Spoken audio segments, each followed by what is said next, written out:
you know, and you just get that little tiny tap on the rod and you just think, that's a bite. That's the spot. And every time I get it on that little, I'll recast it, obviously, if I don't, but that just goes. What range are we talking? Not far, like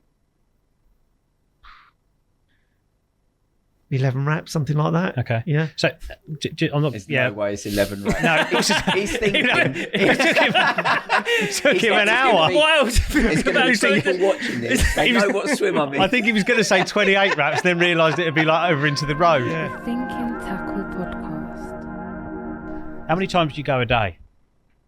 Well, it depends how many teas he makes. So not that many. On average? I don't know. Well, the key one is night, isn't it? How many times do you get up in the night? Never. Don't have to get up. No, I don't have to get up at night. He just pisses himself. Oh, neither do I then. No, I don't. No, never. But I deliberately don't, even if I need a drink at a certain time at night, I literally don't have it because I think I don't want to get up in the night. So I drink a bottle. Is it two? What's that? Well, this. yeah. I drink one of them as I go to sleep at night. What, and you don't get up? No. Powerful bladder. Yeah. Powerful bladder. Yeah, but you in pain in the night? You feel I just ain't getting up? Yeah, bad. Yeah. Agony. Really stings. Absolute agony. Yeah. Okay, right. Shall we start? Yeah. Go on then. Let's start. Right. First of all, let's just say thanks to everyone that has listened to the last one. Yep. We weren't sure how it was going to be received. New concept, but everyone seems to like it. Got some really good feedback. We've had loads of messages, loads of ideas for questions and topics going forward.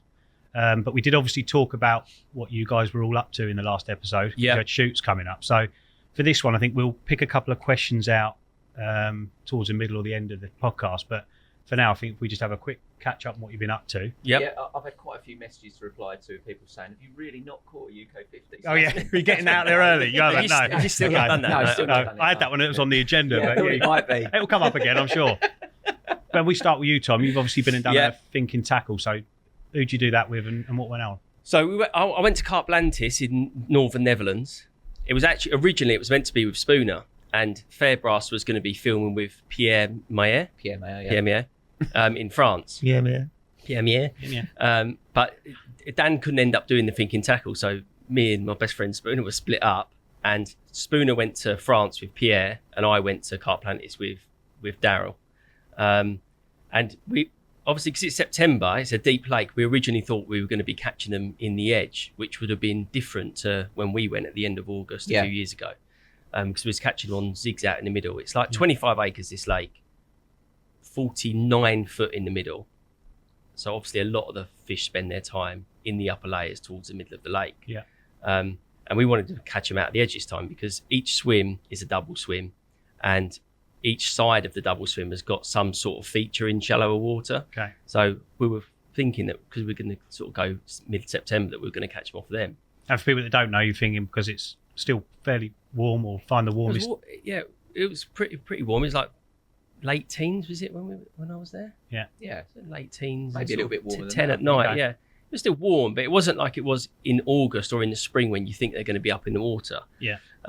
So we sort of started with 2 rods zigs and 2 rods on the bottom, and it turned out we ended up catching them pretty much all on. Well, no, we caught them all on the zigs. Right. But look at that. I mean, for That's the people that joking. can watch this, Yeah. you can see the fish that Daryl caught at the end. Yeah, for people that aren't lucky enough to be watching this and listening to it, we're looking at Daryl holding it looks like a 50-pounder, is it? Well, no, I won't give it away All exactly, right. but yeah, it's Well, it massive. looks massive, and it's over 50 absolutely pounds, Yeah. Jet black. yeah. It's mental And you're looking. holding what looks like on a Spooner's 50s, is it? Very good. Yeah. Very good. No, that's some carp. Yeah, no, it is incredible. The fish in there are incredible. They're very, very dark. The water's clear. Yeah. We just timed it wrong. That we spoke to Coast, the owner, and apparently, well, we found out that what he was saying was exactly true. But this time of year, for a 2-week period, because the water's so deep, you get a really obvious thermocline. And just underneath that thermocline, which happened to be sitting at about 18 foot under the surface, Okay. And how did you find that? you can go out in the echo. You can use boats there, so you go out in the echo and you see where it is. But you can clearly see the thermocline because just underneath the thermocline are these little, I don't know what they are, like they look like little Jellyfish. no, they're not jellyfish. They look like little mini, like micro Yeah. shrimps. Yeah. I ended up catching one on I one of remember my seeing it. on one of my hooks. Yeah. So you can tell that there are thousands there. Apparently, in a normal water, there's a certain amount per cubic meter And this time of year, there's like 10 times that amount. So the fish are essentially swimming around with their mouth open. Like a basking shark. Like a whale or whatever. Yeah. And just eating all of this stuff and just essentially getting a roast dinner while swimming around. So there's no need for them to come in and eat your bait. Okay. So for them 2 weeks, you have to fish zigs like right in their face. So that's what we ended up doing. So are you in that situation then? Are you thinking you're getting picked up by a carp, like picking out that boilie or that foam, whatever you're using, or do you think you're almost accidentally catching them? It's a weird one, isn't it? No, I think we went the opposite direction. So you could essentially match the hatch with them sort of things. So then you've got like a 1 in 25 billion chance of catching one, I think, because that's how many there are there. Yeah. So we ended up just fishing really. I caught them on bright ones. I caught them on worms, but then I ended up going back to the bright ones. Yeah. So just essentially yellow pop-ups. Yeah. Between 5 and sort of 12 foot from the surface, we caught them. Which was that was the most successful hook bait when we did Monster Carp there, weren't it? Yeah, it was, Bright yeah. yellows.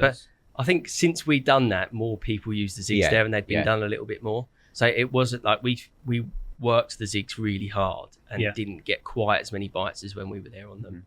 But we still caught lots of big carp. You know? I've had a little bit of a thing about it. I'd love to know the actual, the real reason it happens. But I've fished a place you fished actually, Spooner, that the one in Holland. Oh, the Ron Bleak. I fished there again, deep water. Yeah, I like it. It's cold, adjustable zigs again. I think that was like 25 foot. Yeah. And I remember fishing 3 rods, one on yellow pop-up, one on black foam, one on different colour foam, maybe yellow foam.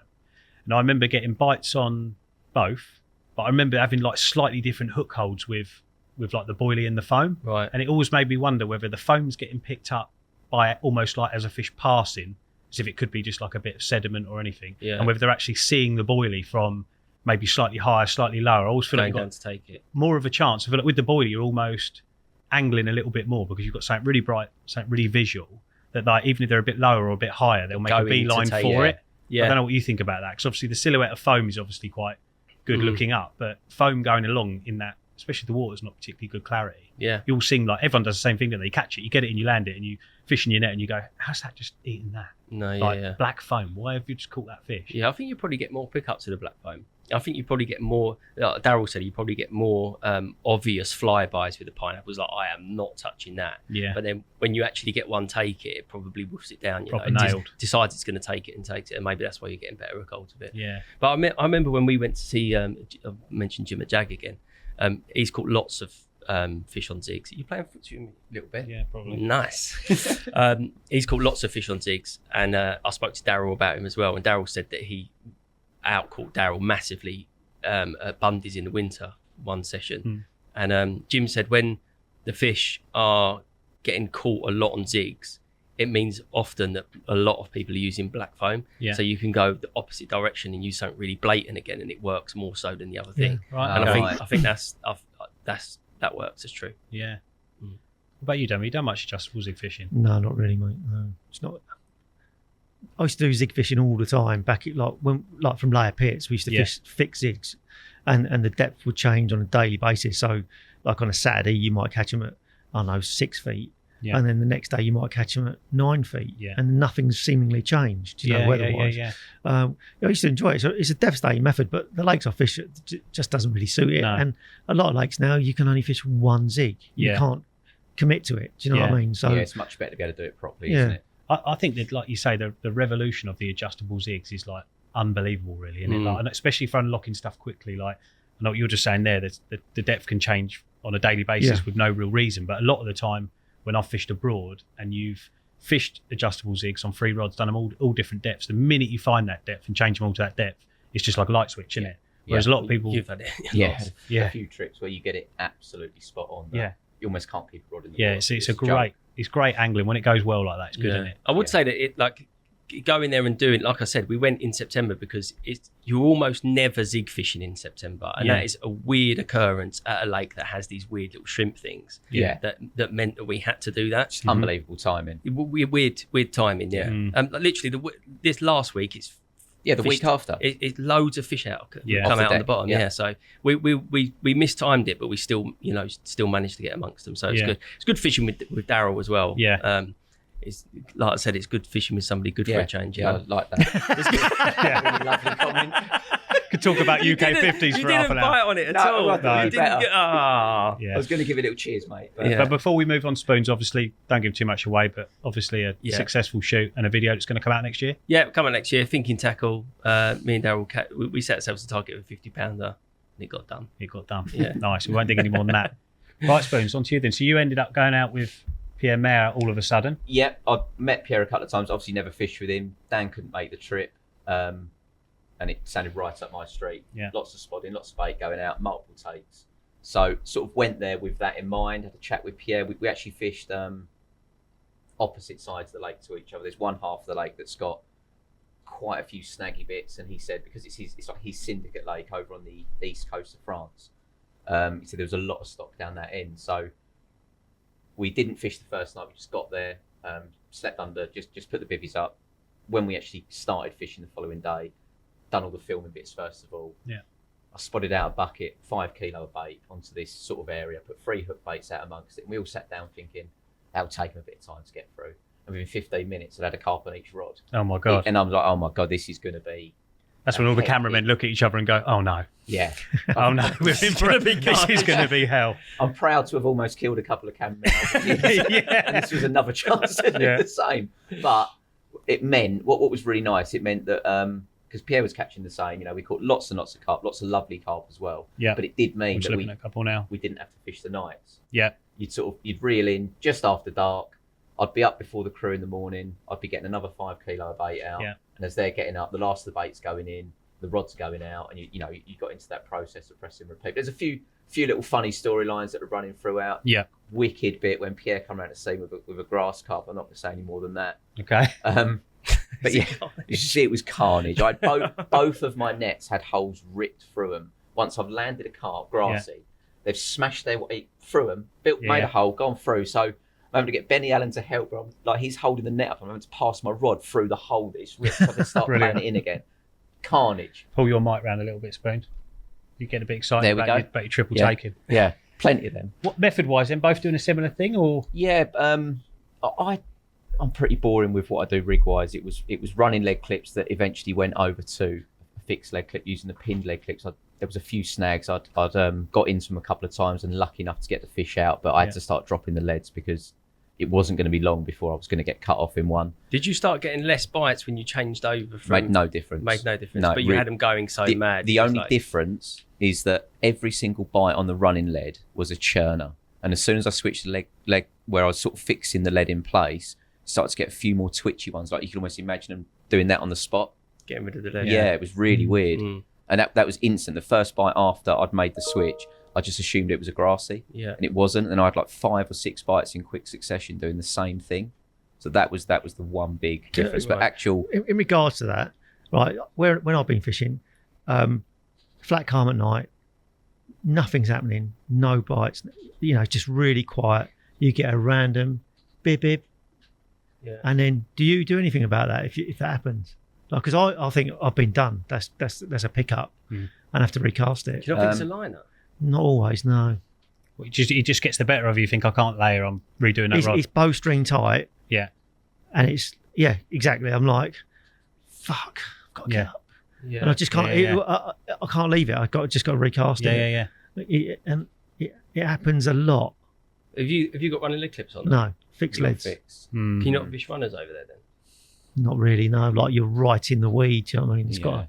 I don't want the leg. It's hard enough to get them in with a. Them running leg clips are better though. Yeah. I think. I'm really You get more bites. You do get more convinced bites. of it. When times are tough, they work better. I'm sure of it. Well, yeah, you're getting positive indication instantly, aren't you? Yeah. Exactly.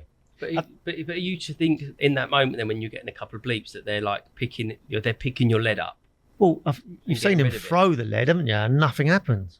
That's what I'm saying. So like if you're getting a couple of bleeps, that's quite a lot of movement you've had. Yeah, I think so. Yeah. So you're instantly going to especially if it's slackened off a little bit. If it's gone down like half an inch, Yeah. the lead's moved. Yeah. The lead's moved. It's been picked up. Is that rig dependent though, Damo? Have you got rigs where like ones that you know are going to reset absolutely perfect? Whether Yeah, that mine happens do or not? reset. They do. They do. But Yeah. I'm just a little bit paranoid about it. It's got to be You know, right. my time's really limited. So like for the sake of recasting it, Okay. even if it's in the middle of the night, Yeah. I'd rather do that. Well, before we go on to that, so Spoons, obviously, again, another mega successful shoot. Yeah, brilliant carp. shoot, lot of fun, lot of carp caught, and much like Tom's, it'll be coming out next year. Mega. Not a UK 50. No, definitely not. Average stamp, pretty good, wasn't it?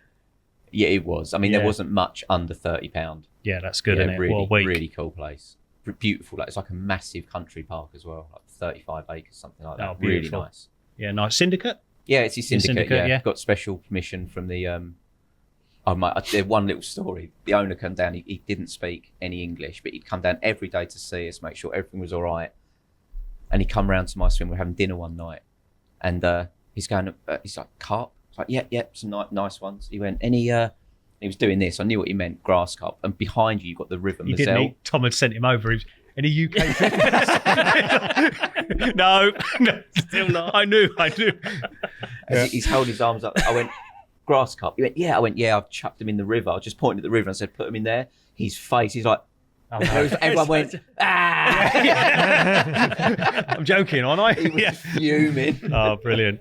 That's good. Look forward to that. Yeah, It's it's a really good good fun, feel. I good saw on fun. the WhatsApp group some mega fish coming through. So let's move on to you then, Damo. Yeah, Obviously, when we chatted last time, you were just getting your teeth into a lake not too far away. Yeah, in syndicate. search of a real big mirror. big male. Yeah. Is it over 50? It's well over. It's well over 50. Yeah. So previous to the last podcast, I've been sort of chasing the fish around. When I got to a point where I was like, I need them to come to me. He's going to have to come to me. So, it's been. I think I've had 3 trips since the last podcast, and I've hooked about 20 carp. Have you? Yeah, Jesus. lost 3. All spinning? Yeah, all spinning. Yeah. Yeah. There's one there. Look. Oh, Yeah, yeah. that was, nice. that was last week. That's a 26 pounder. Yeah, lovely. Luckily, Ben Allen come down. Oh, you came down. Oh, didn't you? yeah, I did see Yeah, that he one. rescued me, didn't Yeah. you, with the old Tufty torch? yeah. My Tufty torch ran out of battery, and it was like There's a like- weird charger on them, isn't there? Yeah. You can't just use a normal, like one of your normal USB-Cs or anything. No. You've got to slide it in there. I'll just Yeah. use stuff like that. Well, I did that. That's a funny story. So he asked me if anyone had one here to borrow. We ordered Damo one, but it wasn't going to come in time. So I said, there's the torch, there's the charger. That would just plug into your monkey pack or your charger or whatever. If it dies, charge it up. It would take 10, 15 minutes. All right. Rings me up the next day. You've striped me right up with this Tufty torch. I went, why? He went, it's run out. No, I went, I'm with Damo. I can't get mine to charge on a battery pack. it lasted about 10 minutes. I did my head torch battery, did it in about 10 minutes. I was like, there's got to be something wrong with this.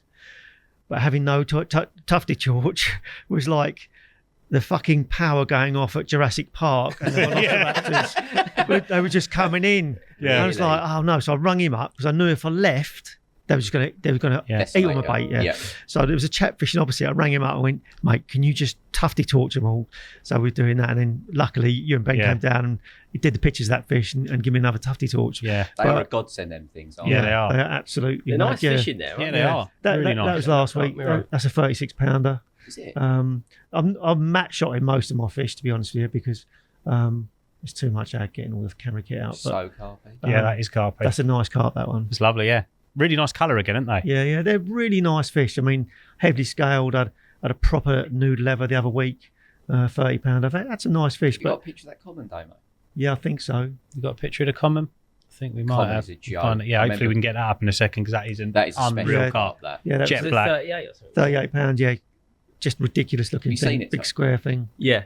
Here Look it at is. that. Jesus. Little tail. tiny tail. Yeah, Yeah, for those that are listening and not watching, that is as good as it gets for a common carp, isn't it? Yeah, it's Boxy, mega. little Mega tail, fish. jet black. Yeah, some fish. So You didn't how- match shot that one then? No, I didn't. How many fish are in there, and how many bites have you had? I've had about 25, 26, and there's about 90 carp. You're getting through them. Yeah. It's not- I'm really. actually I'm, surprised you've not caught it. It's not I gonna be don't long mean though, is that. it? I'm not. Yeah. I've got those bad sort of feeling I might have hooked when I caught that. The next bite was a fish which John Miller was there, flat rodded me, and sort of kited to the right and come up on the surface, and there was a big old tail come out of the water. And I've been looking through the pictures of the fish, which would have a big old tail, and the big one really is the only one with a massive tail. But I don't think he had the weight behind it, but it's just one of them little niggles. Do you know what I mean? You think, Do you think a carp, say that big, and you think you might have lost it? Do you think there's a quicker chance of it getting caught again than if it had been caught. Do you know what I mean? Yeah, definitely. But yeah, I don't think it doesn't seem the same as. No, it hasn't been caught since the spring. So, I'm supremely confident of catching it. How big do you think it's going to be, roughly? I don't know, between 55 and 58 pound. God, it's a big one. What you'd give for that? I was going to say, if you need any tips and advice for a UK 50 Damo, I am not your man. But the every bite is just locked up in weed. Yeah. You're pulling in, like, I'm fully locked up, so there's no line coming off the reel. You're getting a bite. There's another, probably like the best carp anyone's ever caught. Just Matt shot it again. It's a lovely one, that one. Yeah, it's beautiful. How big's that? 18 pound. That is lovely. It's one of the old ones. But you're sort of picking the rod up, you're getting a few pulls, and you just feel that, and it's just locked up, and you're looking like a weed bed the size of a mini coming in. Yeah. I'm having to get into the lake, and the carps are just stuck in the weed behind it, just being dragged in. Yeah. Pulling the weed back really gently, and then getting the net under them before they can do anything. So it's a bit of a drama, but it's put, like that line we got coming out next year, the 038. Oh yeah, that's proper put it through spaces. That's what I used in France, funnily enough. Yeah, it's good stuff. That is good stuff. Active in France. Active in France. Well, I know you're not going to give too much away now, but hopefully you can get that caught and give us a bit of an insight to what you've been doing. I hope so. Yeah. You've been doing not loads of time and having really good results. Yeah, so just overnighters. I think it'd be really interesting to get on that. So, okay, right, let's pick up now. We know we've all caught up. Well, what have you been doing? Not as exciting as you. Haven't been away to France, but I have done a little bit of filming here in the UK. Just been and done a film with Mainline, Horseshoe. I know you've all fished there quite a bit. Is Horseshoe still going? Good? Yeah. Yeah, it's going good again. Is it? Come back round. Some lake.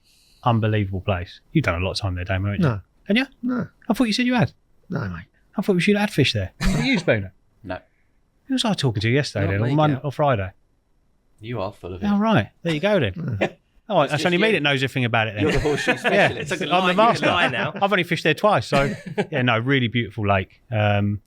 Terrible conditions. We went there week before last when it was like, the excuses. We had like 30 hours of continuous rain, so a cameraman's nightmare. But good fishing conditions. Great fishing conditions. Yeah, you must have caught loads. Well, caught a few. But it was great fishing conditions. Just did a rock up, didn't have any sort of privileges, didn't rope anything off or have any areas done for us. We just turned up. It's quite a busy place. Yeah. There's a lot of swims in it. I forget how many acres. It's quite a big old lump of water. 70 acres, isn't it? Something like that. Yeah. But when you get there, there's a lot of people fish it because of how nice it is. And I think it might be on like a ticket and a rock up and pay type system. So you can be a member and you can also just rock up and go. So there's always a turnover of people. But punish Rob Burgess up for a little bit of info because he's the master on there. Managed to get in an area which was quite favourable for that time of year. And like I say, wrapped up in the old waterproofs and made it happen and caught a few nice ones. That'd be out now. This podcast is out. That'll be on Mainline's YouTube. So nice. Head over to that and find out everything you need to know about Horseshoe. Yeah, that's me. Yeah. So good. Let's have a little look at a couple of the questions that have come in. So quite a popular one, which is obviously topical right now, and that's summer into autumn. Yeah. Tactic changes, things you always do, I guess, from taking your own angling from the summer months into the autumn months. So start with you, Tom. What do you change, or is there anything you do change tactics-wise as you head into the colder months? Yeah, I would say one of the things that changes mostly from summer to winter are bite times, and sort of autumn overnighters are far more conducive, good word. Great word. Not what I was looking for, but it's better. Conducive than they are in the summer. In the summer, I think you still get a lot of bites at first light, and first light is obviously much earlier in the summer. But if you get things right, you can catch an awful lot of carp in the autumn. I was fishing a non-publicity place last sort of October time, a similar sort of time to this, and I was just getting bites all night. So if you could manage to figure out where they are for one, what bait they want, and you know exactly what spots you're going to fish, so you know exactly the wraps and the tree lines. Because if you're getting there in the dark in the autumn, it's fine if you know the tree lines. If you know the spots and the bait and everything, you can have the best fishing you can possibly have in the autumn. But you really need to be organised, because you're often turning up in the dark and leaving at first light-ish in the morning. So have all your information in check. Is what Damo's doing at the minute. You know your spot. You can, if you're going every week, you can put a little bit of bait in when you leave if you like. But they are more they're in more of a routine, I would say, in the autumn than they are any other time. There's less anglers there to push them around the lake. Yeah. And I would say that the difference between going there a week apart in the autumn is less difference than it is in the summer. Absolutely. You can often go back and they're in a similar routine Yeah. and you can get something going. I think it's a good point you make there about having all like your ducks in a row, if you like, and being organised. I know we've spoken about it before, and that's if you are one of those people that it doesn't matter, nothing's going to change in your life, you're always just going to have the night to do. I think it's that you're always going to have some time at the weekends or something where you could maybe get down the lake and do a bit of preparation. You haven't always got to be angling, have you? So you could go down there, have a good walkabout, map the swim out with a leading rod, get all your notes down. You've only got to do it 4 times a year, haven't you? Or winter, summer, you know what I mean? Spring. Yeah. Once you've got those marks down and those points made in the lake, you've got them forever. It's like a Bible then, isn't it? So you can rock up at 10 o'clock at night and know that casting at that pylon at X amount of wraps is a nice clear area or anything. So I think a lot of people get put off, don't they? I speak to a lot of people, even some people here, they go, I was going to go tonight, but I don't think I'm going to get out of it till 6. I'm going to leave it. Yeah. You think it's like criminal, really, isn't it? Yeah. Especially this time of year. Like, this is when it comes into play the most for just doing nights, isn't it? Yeah, for sure. Hopefully you've got all of the, like you said, hopefully you've got all of the, I've got all of the info for the North Lake at Raisby this year. Yeah. As I can go over there. I know the wraps in the swims that I know they're going to be in the autumn. Yeah. Ask a few of the lads how they've done in the past autumns that are fishing over there. You can gather enough information to know that you can go over there. And as long as you get in one of the 3 swims that you know the spots at range or whatever, if that's where they're going to be on that lake, you're laughing. Yeah, prep work's everything. Being a bit of a punisher and getting as much info as you can is absolutely where it's at. What about as far as baiting goes, Dame? I know it does obviously depend on the lake you're on and whether you're on your full power going into the autumn, so you might be continually baiting or something until it gets really cold. But is there anything you do if you're rocking up somewhere like a brand new venue this week, starting a new syndicate? What would be like your baiting approach at this time of year? Lights, and you just got to take it one bite at a time. Where I'm fishing at the moment, I can go down in the middle of the night, and I do. Like this week, I'll go fishing on a Tuesday, but tonight I might go. Actually, I put the boy to bed. He's only 8. He misses his dad. He doesn't want him to go fishing. I have to prime him up so that he knows I'm going. But once he's in bed, he knows I'm going in the morning. I'm not there, so I could go at 8 o'clock. I'll rock up down and get down there at 10. Yeah. I'm set up and baited up by 11, and I've got those extra 6 hours. I can only do an overnighter and the day. Yeah. But on my lake, the bite times have changed from predominantly all at night through to day. So I'm set up and settled rather than forcing myself out of bed at 4 o'clock in the morning and getting down the lake and then having to set up and everything's done. I want to make the most of the opportunity. Yeah. So my baiting approach at the moment is I've got a bit of a captive audience. I think where I'm fishing is in amongst a lot of weed. It's in an area of the lake they want to be, and it's a passing by place as well. Yeah. So I'm not putting that much bait out. I'm probably putting 6 to 10 spods. One of our Sky Raiders. Yeah. And it's not full up completely because I'm putting water in it to hold the bait in it. So not a lot of bait at all really, because they're coming past and I'm catching them as they're coming through. Yeah. Obviously, you've got to have the right bait. Bait is so important. If they don't want to eat it, you ain't going to catch them no matter if you're on them or not. Yeah. So, those things. But it's little things like I said to you boys about the LED on the Spod. For baiting up at night. Yeah. I bait up at night all the time. So my the way I do it is I've got a pouch, like a boilie pouch, and I've fixed a torch with a flexible head on it. Yeah, I saw that the other which day. Bends into the thing, so you've got a bit of light to fill the spot up. Yeah. But you're not getting blinded, so you don't have night. Yeah. It's a good point. And then there was a chap. It's got a picture of it now. Chap selling these LED things, which is basically a 3-volt LED that you can buy off Amazon. Yeah. A 3-volt lithium battery, and the tails you work either side of that are coming off the LED, either side of the battery. Yeah. And you put a bit of plastic on one side of underneath the tail so that it stops the electricity getting to it, so it's effectively turned off. Mm-hmm. And then you use this thing called self-amalgamating tape, which is like a rubber tape that when you wrap it round, it stretches and it bonds to it, self-seals. Yeah. So you make them up before you go. You leave the bottom uncoated with the stuff so you can see the battery and the plastic's coming out. Yeah. Pull the plastic out, the light comes on, get a bit of tape it up so it's watertight, and then just wrap a bit around your spod tails. Yeah. And that is an absolute game changer. Yeah. Because if you can't see it, you can't really judge where it's going. No. But even when you're lining it up to cast, it's like you're in daylight. Yeah. Because you can see the mark on the far bank. Yeah. You can see the LED, and as soon as it hits the water, you do it, wind it. It's absolutely brilliant. Yeah, great. I never see anybody doing it. Yeah. But you just make them yourself. I mean, I think the blokes charge like £5 each, but you just buy them off eBay and make them up yourself. Yeah, nice. For a tenner, you've got, one of them things lasts 5 days. Yeah. I've left it on my rod and it's still going this morning. I remember seeing birds. Loves a gadget. But that sounds like a good idea. That. Yeah. But are you changing your bait from the summer to the autumn much, or are you just using the same thing? Same thing. Same thing and same amount. Yeah, pretty much. Yeah. I mean, you're just if I'm fishing a lake through the year, I just keep continually baiting. If I'm catching them, I just carry on baiting the same bait. But I'm not using anything that's full of oil or anything like that. So if they're on it, they're on it. Yeah. I want them looking for me. But on the lake I'm on now, there's so many birds on there. There are people coming down baiting up in the morning. Somebody else comes down, baits up at lunchtime. Someone else baits up in the evening, and that bait's just getting eaten by the birds. The fish ain't eating it. So there's no advantage of me baiting up because I know the bait's not going to be there. Yeah. You just got to just fish effectively and make the most of the time, whether that's in the evening or the night, because we only get overnighters, don't we?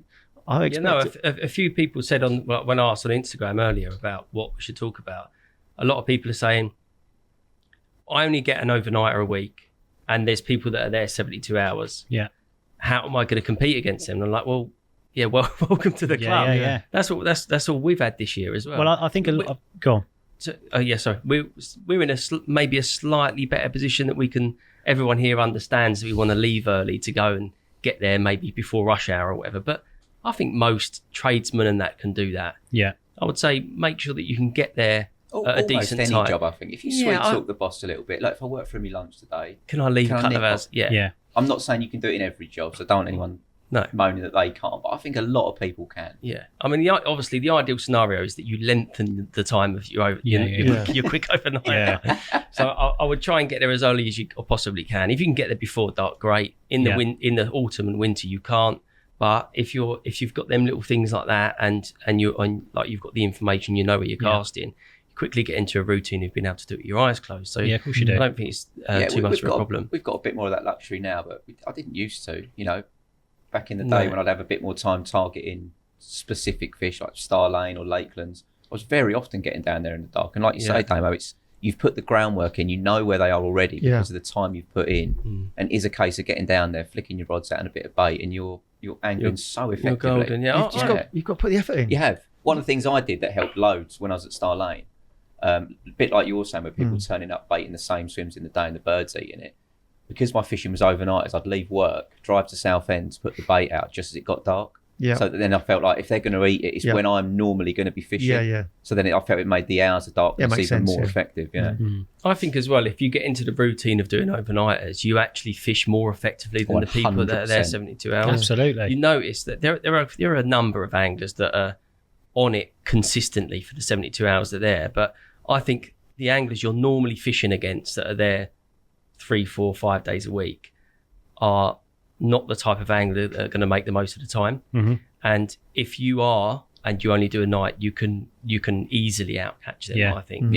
That's the story on so many syndicates over the years, isn't it? There's always a group of people that do particularly well, just popping in, just doing nights. Somebody will always tear it. Keep yourself to yourself. Keep your own information. Get something going, be consistent, and you can do it on one night a week quite easily. Absolutely. Right, let's jump on to another topic because we've got quite a few here. We'll try and get a couple of them in at least. Another popular one is line lay. Now, obviously, this is quite divisive because a lot of good anglers fish post-string tight lines all the time. A lot of anglers have them drooped off the tips and slack all the way to the spot. Obviously, depends on your situation, but we start with you, Spoons. Yeah, if you've got like a... If I was fishing and I could get away with fishing the slackest line possible most of the time, then I would do. I think the more I can conceal it and get it out the way, I feel like that's more, use the word again, conducive to getting more bites. Yeah. But it does come down to situation. We were at Gigantica last week. I was fishing at 26 wraps and fishing really slack lines with barbless hooks. Yeah. That doesn't feel right to me. So then I'd sort of tighten them back up again to almost, not quite bowstring. I never like real bowstring tight lines. Just pay a little bit off once the rods are out, just so you feel that at least the bit down where the rig's sitting is going to be laid flat. But so much of it is situation based. Of course. Tom, similar? I think about like the pressure of the lines going out there quite a lot, and I would always sort of think about it in like how much bait are you going to put out per line out there, if you like. So if I've got, whether it's slack or tight, I think they can probably see it. Yeah. I think there's been a lot of sort of tests to see how well the slack line actually sits on the bottom. And it's still pretty obvious when there's weed around. So I normally fish a semi sort of slack line, not bowstring, but not drooping off the tip. But if I'm fishing a spot with 2 rods or 3 rods, then I'll make sure that I put out more bait, so there isn't like a large amount of line pressure for a small amount of attraction. So by that you mean you'll widen your baiting approach, or I just put out, so with 1 rod, if I put 1 rod out and I put 10, 11 spoms out, then I know that there's enough attraction there for them to throw caution to the wind to not worry about the line. Whereas if you think about it in the opposite way, if I put 3 rods and 2 spoms out there, then there's too much pressure for the amount of bait on the spot. So if I went 3 rods on a spot, I would make sure that I put out 30, 35 spoms. So there's an awful lot of bait out there for the amount of line pressure. And I think that's something you can think about quite a lot, especially now, because it wasn't so long ago really that 3 rods on a spot was a bit of an underground thing. It was when I was fishing at the Man. I think the first person I see to do it was actually Leon Bartrop. Right. And he was fishing 2 or 3 rods to a spot. I thought, that's weird. I've never seen that before. And now it's become the norm. So the norm is like people fishing loads of rods to one spot. And I think unless you get the baiting right, you don't actually catch more fish like that. So I've actually started turning up and fishing more spots with less rods on them. And I think you learn quicker then, because there's often one spot that does more fish. And if you think, right, that's doing a lot of bites, that I can put more rods on there and more bait, then great.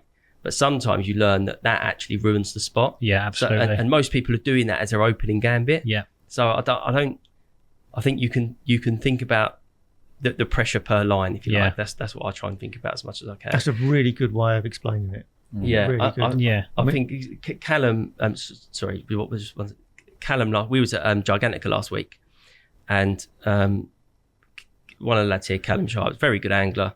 He was in Alcatraz, and he had the best trip I've ever seen anyone have at Gigantica. And he fished 1 rod at range to a spot. 2 days in, he'll be able to correct me, but I think a couple of days in, he put 2 rods on that spot, a little bit more bait, and stopped catching. And he quickly thought, that's fucked it, that's ruined it. So I'm going to reel that rod in and carry on fishing 1 rod on the spot. He ended up catching 270s, a 65, and 250s in like a 20-hour in 5 period. bites. Wow. Like mental. Like really, one really. rod. And you can't, but when something like that happens, you can't say that didn't make a difference. You have to say that probably has. You know, so Gigantica is one of them places where everybody fishes 2 or 3 rods to a spot. And actually, I've had my best trips on there when my opening gambit's been 3 rods on the spot. I've ended up moving 1 or 2 rods off of the spot and just fishing 1 to it. So I think people should think about it like that. Well, go on, Davey. I was going to say something similar. There's so many factors to take into consideration. And actually, on the lake that I'm fishing at the moment, you can only use 2 rods. And I've actually really enjoyed it and thought, actually, where would I put a 3rd rod? I'd be putting it out for the sake of it. And at the start of my sort of fishing down there, I was just fishing with 1 rod. And it was so effective because you're just fishing on the best spot. You've got less lines out, and because of the weed where I'm fishing, I don't want to get tangled up in my rod. Because that is going to end up jam tight, and I'm going to lose the fish. So that other rod is not fished on that spot. It's fished not far away from it, but far enough away that it's not a problem. And to be honest, I'm only getting bites on 1 rod now. I was getting bites on both, so maybe I'd explore another area perhaps. But that rod is just doing bites. You cast out there, and you can feel it. Like, you know, and you just get that little tiny tap on the rod and you just think, that's a bite. That's the spot. And every time I get it on that little thing, I'll recast it, obviously, if I don't, but that just goes. You know. But for me, I would fish fluorocarbon all the time if I could. But in a weedy lake, it just sinks into the bottom and causes a problem. So I'm fishing bowstring tight lines, locked up at the moment. The bowstring. The clutch can't go up any height. And what sort of range? What range are we talking? Not far, like 11 wraps, something like that. Okay. Yeah. So I'm not. There's Yeah. no way it's 11 racks. No, it's just, He's thinking. it took him an hour. Wild. There's going to be people watching this. They know what swim I'm in. I think he was going to say 28 wraps, then realised it'd be like over into the road. Yeah. But Is that sorry, 9 wraps? Something like that. the point I was going to make was, do you think, because obviously it does depend, I've always thought like anything over sort of 22, 25, I've always thought no matter how, not like ridiculously cranked up, if I'm fishing tight lines, I always feel like the chances are that last bit's probably more or less on the deck anyway. No, I think Fishing at that wraps. I don't think so. You think it's actually like proper up in the air off of the Do you lead? know what? Everything is between you and the feature where you're fishing. Yeah. It's only got to have something slightly raised off the bottom, some weed or whatever. Mate, I'm fishing over tons of weed. That line just going like that Yeah. to the left. An arrow. Like an We arrow. actually had it on the. I want to go back to what Damon was saying after, but Yeah. we're talking about line lay. We were was it underwater? Was fishing that right hand spot. Do you remember I had fluorocarbon on 033 contour? Oh, yeah. Yeah. I know what you're going to say. And if I was fishing a slack line, not off the tip, but a relatively slack line, over time, the weight of the fluorocarbon, obviously between whatever was out there, how far out do you reckon that is? 100 yards? 110. Yeah. 11 wraps?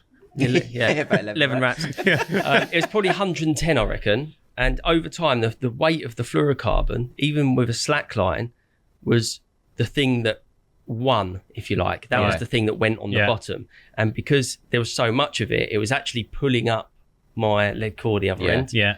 So unless I slackened off completely, where there was no other weight on the line, like everything that wanted to be on the bottom was on the bottom, lifting. Okay. then eventually the lead core went on the bottom. Yeah. Do you know what I mean? So if you're worried about, I think if you get them feeding competitively, like Maker does or something like that, it doesn't matter. You could use bright orange tube in that thing and it'd be fine. Like they're catching the line, spooking off, coming back. It doesn't really matter too much. I think it's interesting you say that about the free rods on the spot. And I think a lot of people do that nowadays out of, one, they see it all the time. Mm-hmm. 2, it's very convenient, isn't it? Wrapping all up to the same, spom a little bit shorter. You're fishing within 15 minutes. It's quite straightforward fishing. But I do think you get a lot of lakes now. As soon as you go on that syndicate or have the first walk round with the bailiff or whatever, it's always the same thing, isn't it? It's, you want to be at the oak tree, sort of 18s. Then you go to the next swim. You want to be at the bit sticking up there. Yeah. How many? It's almost probably like a bit of an edge now to go there with a completely open mind, For sure. and lead the hell out of the swim, because the chances are you make. I remember joining. I joined the quarry this year. I remember I did opening night with Kev, and I went in a swim. All the wraps were sent you on WhatsApp like they are from the bailiff and everything. And I remember finding something totally away from it and having quite a few fish. And the bailiff come around and go, "That's unusual. You had them from shorter there." And I was like, "Yeah, that's unusual." Thinking, but what? It's not unusual, is it? No, it's just everyone's been told where to put them. Everyone gets told where to catch them. So I think you can definitely find your own spots. I think free rods on a spot is, like say, an effective method, but do you really need 3 on there? Like, it's nice to have 2 because if one's not sitting great or You've got to not think. presenting well. You've got to think why are you putting 3 on there? If it's like you're really getting them going, then it's an advantage because you've got 3 chances. Yeah. But I think if you're only getting a few bites, you're definitely better off hedging your bets on different spots. Yeah. And trying something a little different. That's what you made me think of. One thing I do learn though from fishing 3 on a spot which is what happens at Gigantica. You can start by fishing 2 or 3 on a spot. You'll quickly learn, like Damo's saying, what spot Within the spot. what area on that spot is the best one. Yeah. Then if you take the 2 shit ones out of the way and you've only got 1 good rod on the good area in that spot, that's when you catch loads. Loads. And essentially that's what Callum had done. Yeah. It figured out the best side of the spot because it was actually the same spot that I'd fished the year before, and it was a left-hand rod that was just doing all of them, and I ended up reeling the right rod in and then moving actually the middle rod slightly further out to get more bites on it. But if you can find that right hand, the right side of the spot, if you like, the one that's doing all of the bites, and you've just got 1 rod in it, that's great. But fishing the 3 on it in the beginning to learn what the best side is, it's worth doing that. Yeah, it's interesting. They're all interesting points, isn't they? And a lot of that just comes from experience. You have to fish somewhere where you're getting bites to learn that. And we've been doing it a long time now. It just becomes second nature, doesn't it? But yeah, I was going to say that you do get a lot, like you say, a lot of that people get drummed into them now. Obviously, we obviously put a lot of films out showing a lot of tactics that work, and they do work. But at the same time, there is nothing better than finding these things out for yourself, is there? You have got to try and work these things out for yourself. You can't always go there with that preconceived idea. You know, you don't want a preconceived idea, and you do want to learn by doing it yourself. It's like I've done it before where I put it out and it's gone a foot to the left. Yeah. I thought, a foot to the left's not going to make a difference. No. I sit there for 10 hours and think, foot to left makes a difference. Yeah. Really in, put it back on exactly the right spot. You get one within an hour. You do that a few times, you quickly think, I'm not going to sit behind rods that are not actually perfect. Okay. Close enough ain't good enough, is it? No, it's not. Don't be afraid of recasting. Yeah. Well, I want to just, before we wrap up this sort of the questions, there is a obviously you've sent a couple of pictures of your rigging, Tom, that's been doing really well for you for quite a long time. Yeah. So I think the guys can probably throw that up now, but if you can just talk us through it when it goes up, I'll try and explain it for the people that are listening rather than watching. But you're obviously doing a couple of little things. But it was the one that we mentioned last time. Yeah. Dame was using something similar as well. There we go. So for people that are listening, not watching, so it looks like you've got obviously boom. Yeah, I've got. Yeah, it's the same rig that I always use for anyone that follows us. Yeah, it's essentially a spinner rig. It's a spinner swivel, but the one without the ring on it. Yeah, and I've just crimped a loop in the boom, and then I've got a spinner hook. Yeah, set up exactly the same as a normal spinner rig setup, but instead of just having one hook bead on there, I've got another hook bead, probably 3 mil or 4 mil lower on the shank. Yeah. So the ring swivel can only move in between them two beads. It's probably got 4 mil of movement. And all of that movement is around in line with the point. Yeah. And that means that on a wafter style rig, the swivel doesn't slide all the way back up to the eye and sit in a weird position. It means that it's going to only sit in a position where the hook point will swing down if you pick up the hook bait. And then on top of that, from the underwater filming, Dan obviously used the shot on the hook. Yeah. And then a friend of ours said that he'd been using a very similar thing for years, and he catches loads. And that's putting putty on the hook instead of the shot on the hook. Okay. So I've been putting that putty on there for a while, and it definitely helps that hook swing down. And that's whether you're fishing bottom baits and wafters only, obviously. That's for bottom bait. Yeah. Wafters, I don't really. I'm not. I always use like a snowman or a wafter, really. Yeah. I'm not. I very rarely use something hard on the bottom. I'm more. I've realised over the time that I'm more into presentation than I am effectiveness. Yeah. And actually, that's what I ended up using at Gigantica last week. I sort of ended up going slightly further than I ended up going further than I was fishing, and I was uncertain of the ground out there. Yeah. So instead of using like a running leg clip, which I know works better than a helicopter setup, hooking efficiency wise, I went with a helicopter rig just straight on the line. Yeah. Because I knew that I would definitely be presented. Yeah. I'd rather know that I'm sitting out there fishing. Yeah. Other than, I've got something out there that works better, but it might not be sitting right. Yeah, so we're just looking at that now. So that's the setup there, like that. Okay. And then obviously that bead you've got above the heli safe, that dependent on the spot you're fishing, how soft it is, what weed you got. Yeah, to be honest, I always have it about that 2 inches, and you got 2 inches there and about 2 inches of lead. Yeah, and that gives you a pretty decent amount then. So if you're feeling a drop and you're getting a decent-ish drop, you're presented. Something else I can see you're doing there, which I do as well, slightly differently, but you don't use a anti-tangle sleeve on your quick change, do you? So you've got that extra. You've got that extra bit of movement. You don't need an anti-tangle on a helicopter though. No, but if you're fishing a rock hard bottom, would you not think that'd help with hooking? No. I actually like the movement. Yeah, especially that's why I do it. That's especially why on the spinner. Yeah. I really like the way that's set up. I've got so many fish on that setup. Normally use it with lead core. Okay. But on that setup there, it's obviously got loads of movement. It's a relatively long hook length. It's not like Dan's 3 or 4 inches. Yeah. And there's a lot of movement again near the hook. Yeah. But it works so well. And I've actually on that spinner swivel, I've actually pushed a slight offset into the point. Yeah. So it's not sitting directly in line with the shank. Yeah. And I think because at Gigantic you can only use barbless, you get less hook pulls with that. Yeah. I've had like 60 bites or something on that out of Gigantica. Yeah. And lost a really small handful. Yeah, good average. Yeah. It's a really good setup. I struggled for years to have a setup that I've had confidence with on the bottom. Yeah. And that works unbelievably well. Size 4 spinner, a relatively balanced hook bait, but with the weight on the hook. That's what I was going to say actually. So because that's relatively balanced, that hook bait, it still sits out dead straight. Yeah. If you've got a straight bottom bait on that, I tried them bigger hook baits, and the weight on the hook that it doesn't fall very nicely. Yeah. I'm thinking more about it all sitting out nice and straight. Even if I get done, it will do the same thing. Yeah. Other than how it looks on the bottom. Yeah. That works well with that, man. It's just nice when you've got everything working for you, like you say. It's going to reset. It's easy to change. Everything about that is convenience and good rig mechanics, isn't it? When it's going well, all I do is I get a few little hook sections ready. So I get the size 4 spinner, the hook bead on, the hook bait on, and literally I'll just come back, hook it off, put the new hook on and cast it back out. Might be worth you trying that. Yeah, I'll have a go. The L50. I've copied everything else, you know what I mean?